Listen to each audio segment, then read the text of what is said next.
자, 2013년 7월 문제입니다. 같이 볼게요. 자, 남학생이 4명, 여학생이 2명. 이렇게 4명, 2명 있다고 해서 이제 이 4명이 같은 게 아니라 사람은 다 다르게 생겼다고 했죠. 그러니까 전체 서로 다른 6명이 있다고 생각하시면 됩니다. 자, 9개 자리가 있는 원탁의 다음 두 조건에 따라서 앉으려고 했을 때, 자, 벌써 느낌이 좀 세야죠. 왜냐하면 사람은 6명인데 자리가 9자리예요. 그렇다는 것은 사람보다 자릿수가 더 많으니까 좀 뭔가 불편한 상황이 연출이 되겠다. 이렇게 생각을 하고 우리가 문제를 한번 봅시다. 자, 회전에서 일치하는 것은 같은 것으로 본다고 했으니까 이건 원순열 관련이 있는 거겠고요. 자, 첫 번째 조건 갑니다. 남학생, 여학생 모두 같은 성별끼리 2명씩 조를 만든대요. 음, 그러면 일단 남학생 4명이 남남 2개, 남남 2개, 그 다음에 여여 하나. 자, 이렇게 해가지고 이렇게 해서 좀 전체 이제 3개의 그룹이 생기겠네요. 서로 다른 2개의 조 사이에는 반드시 한 자리를 비워둔다라고 얘기를 하고 있어요. 그럼 예를 들어서 남자를 A, B가 한 조, C, D가 한 조, E, F 여자 이렇게 한 조, 이렇게 된다고 한번 해봅시다. 그럼 된다고 했을 때, 자, 우리가 여기서, 일단은 이거를, 어디서부터 이렇게 손을 대야 되나? 약간 이렇게 생각하기가 쉬워요. 자, 왜 그러냐면, 선생님, 근데 여기가 비어 있을 수도 있고요. 뭐, 그래서 이렇게 두 자리에 앉아 있을 수도 있고, 아니면 이렇게 두 자리에 앉아 있고, 이런 데가 비어 있을 수도 있잖아요. 자, 이런 것 때문에 처음에 좀 당황하는데요. 자, 그럴 필요가 있습니까? 없습니까? 없, 있죠. 제 입장에서는. 아, 그쵸. 이제 학생 입장에선 그게 이제 그렇게 아, 생각이 되겠지만, 그쵸. 사실은 걱정이 없는 건 왜 그러냐면, 회전에서 일치하는 것은 같은 것으로 본다고 했거든요.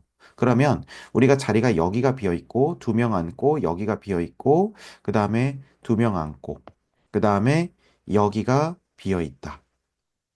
그죠? 네. 그러면은 보세요. 2명 앉고, 2명 앉고, 2명 앉으면 지금 우리가 더 남는 자리는 없다는 것을 알 수가 있죠. 와우. 무슨 말인지 이해되세요? 네.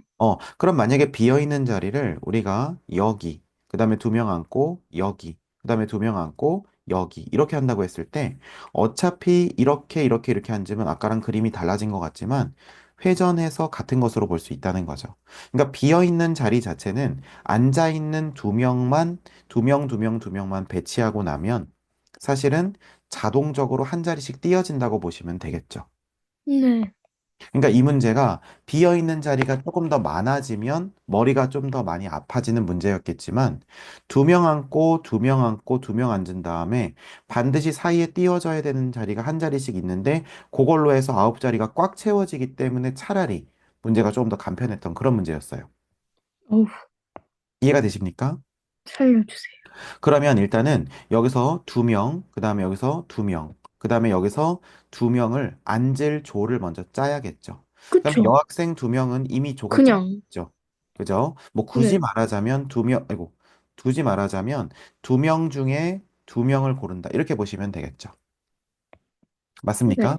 자, 그쵸. 그런데 여기서 이제 남자 4명 중에서 2명, 2명 조를 짤 때는 우리가 조짜기를 해야 되니까 자, 4C2, 그 다음에 2C2 이렇게 하는데 우리가 같은 그룹 안에서 똑같은 동일 명수를 이렇게 하게 되면 자연스럽게 순서가 부여되기 때문에 나누기 2, 그러니까 곱하기 2팩분의 1 해줘야 된다는 거 우리 조를 구성하기 할 때 배웠었죠. 네.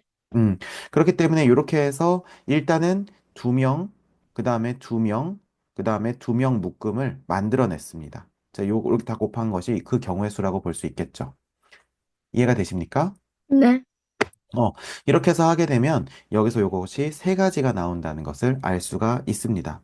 자, 그러면 이 첫 번째 봉지, 두 번째 봉지, 세 번째 봉지에 사람을 담아놓고 우리가 이제 배치를 한다고 보시면 되겠죠. 그럼 배치를 할 때 선생님, 그러면 어디에 앉힐지 어떻게 알아요? 그런 건 별로 상관이 없는 게 그냥 봉투 한 명당 자리가 하나가 있다고 생각하고 그냥 요 세 자리에 배치되는 개념이라고 보시면 될 것 같아요. 두 가지네요. 왜냐하면 아까 말했던 것처럼 배치를 하고 나면 자연스럽게 그 자리에 하나씩 뛰게 되면 더 이상 남는 의자가 없을 테니까요. 그렇네. 이해되시죠? 자, 그래서 네. 결국에는 우리가 한 명, 한 명, 한 명 이 세 명을 배치하는 개념이 되기 때문에 봉투를 세 자리에다가 배치한다고 치면 원순열이 되기 때문에 3팩 나누기 3이 됩니다. 음. 자, 그러면 그리고 이제 마지막으로 봉투가 자리 바꾸는 이렇게, 거. 이렇게, 이렇게 배치가 돼 있고, 그럼 여기 네. 한 자리 띄어져 있고, 한 자리 띄어져 있고, 한 자리 띄어져 있는 상황까지 됐지만, 한 단계가 더 있죠. 여기 두 명 있고, 여기 두 명 있고, 그 다음에 여기 두 명이 있다고 했을 때, 이 두 명끼리 자리 바꾸는 경우. 그럼 첫 번째 봉지에서는 2팩, 두 번째에서도 2팩, 세 세 번째에서 번째에서도 2팩. 이렇게 되는 거죠. 자, 그러면, 와. 그렇죠. 자, 얘네들이 다 연이어서 일어날 수 있기 때문에 다 곱하면 되겠죠. 자, 네. 그러면 3팩 하면 6이고요. 2니까 8. 그래서 8, 6, 48. 총 48가지인데, 자, 이 문제가 굉장히 까다로워요. 까다로웠고, 실제로 생각할 것들이 좀 많았지만, 정리를 잘 해두면서 공부를 하기 시작하면은요, 나중에 이제 이런 상황도 좀 쉽게, 풀어낼 수가 있을 것 같습니다. 그래서 공부 좀 잘 해두시고요.